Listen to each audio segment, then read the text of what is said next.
I'm back! You might not be able to tell here, but I'm just a little bit more tanned out, little bird. But yeah, here we go. I'm going to start reading You Are a Badass for you. Chapter 12. It is Lead with Your Crotch. Huh? In the beginner's mind, there are many possibilities, but in the experts, there are few. I know the big saying is youth is wasted on the young. But I think in certain respects anyway, we really got to get going on. Whoa, sorry. But I think in certain respects anyway, we've really got it going on in our late teens and early 20s.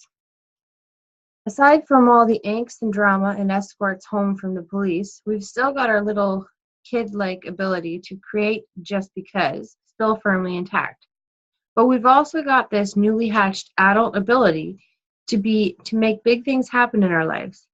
And to this, the fact that we're not yet jaded by a long list of failures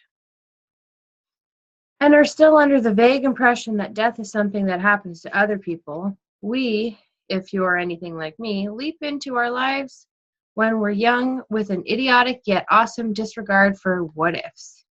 I was like that. Admittedly, I remember doing things in the danger department that still have me sleeping with my light on when I think about them now. Hanging out in sketchy parts of town with even sketchier people.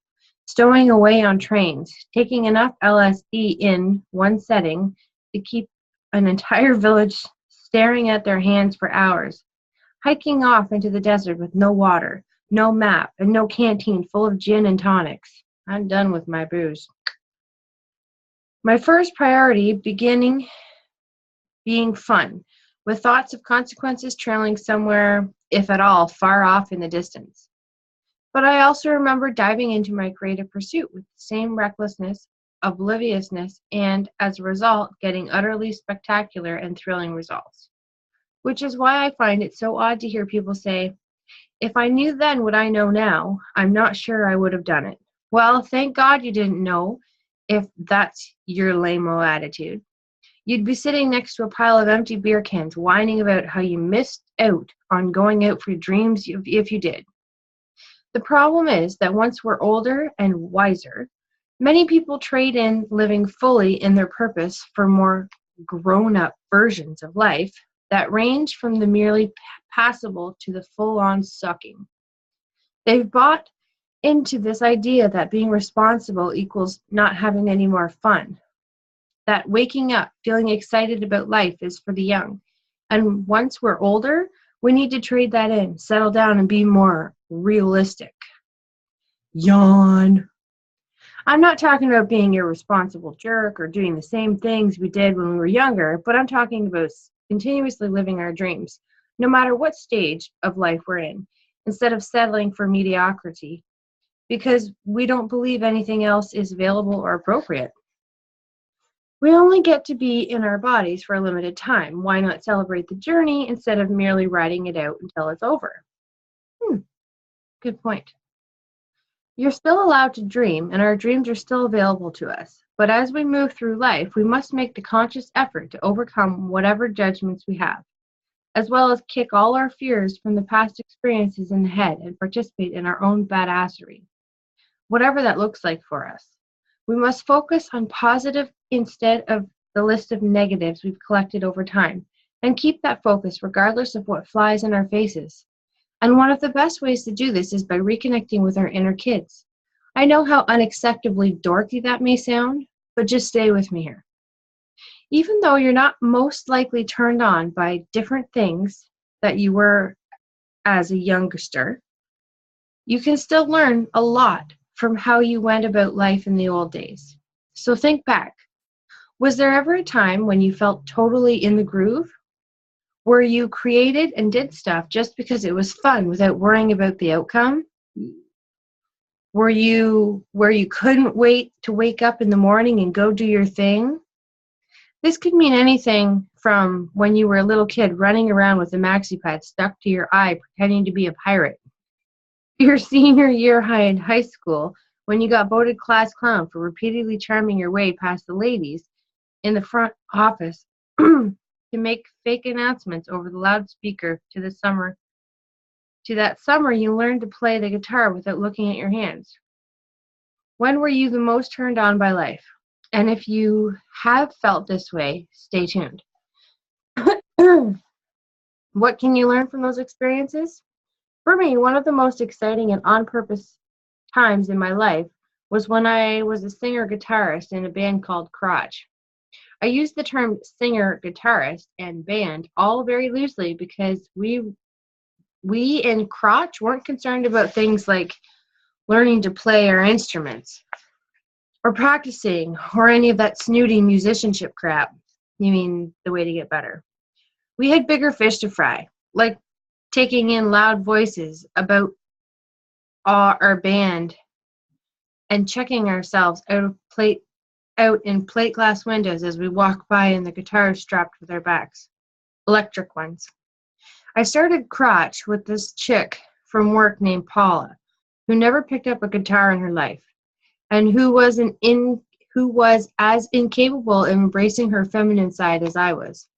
Paula and I were kind of young ladies who prided ourselves on the wattage of our stereo equipment and firm handshakes, and our ability to drink anyone in the room under the table.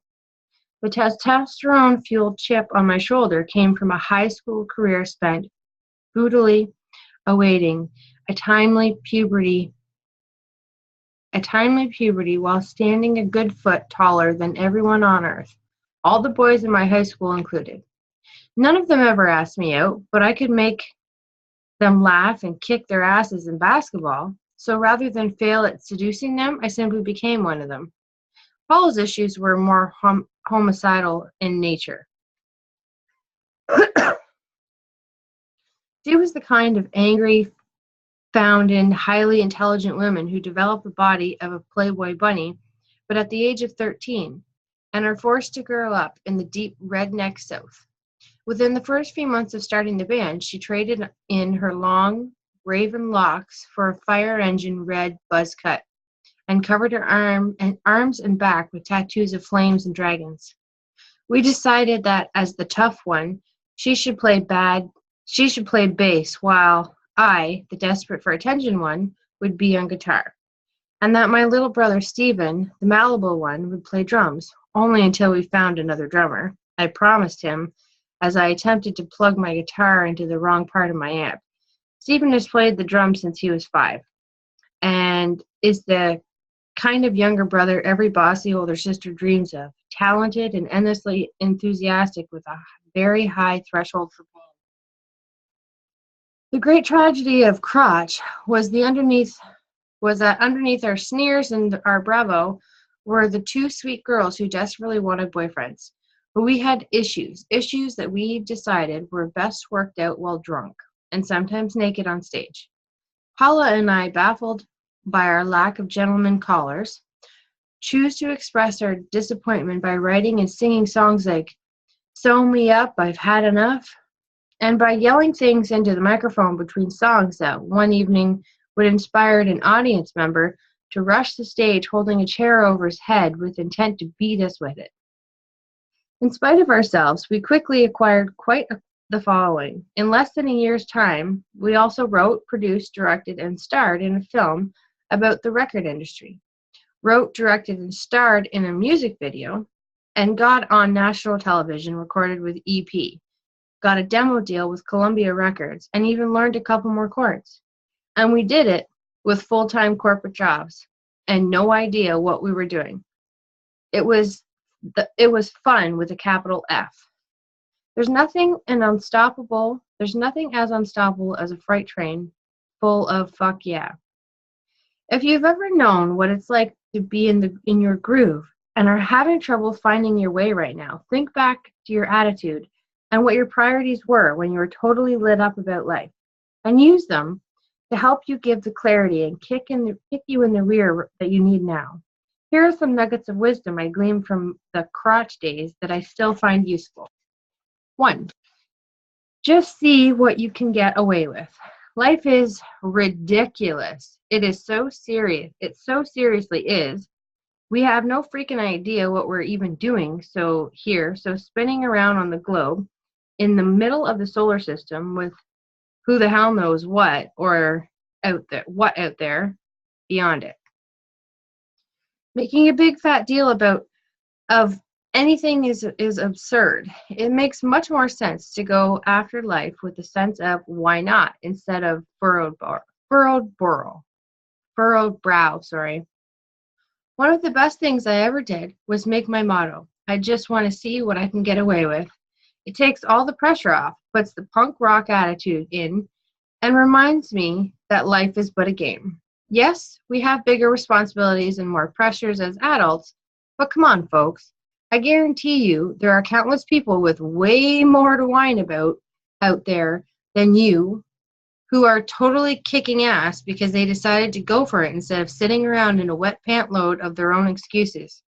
Take a new approach to what you're doing and try this on. I just want to see if I can start my own successful business. I just want to see if I can get myself out of debt and make $100,000 more this year. I just want to see if I can lose 100 pounds. I just want to see if I can sell one of my paintings for 50 grand.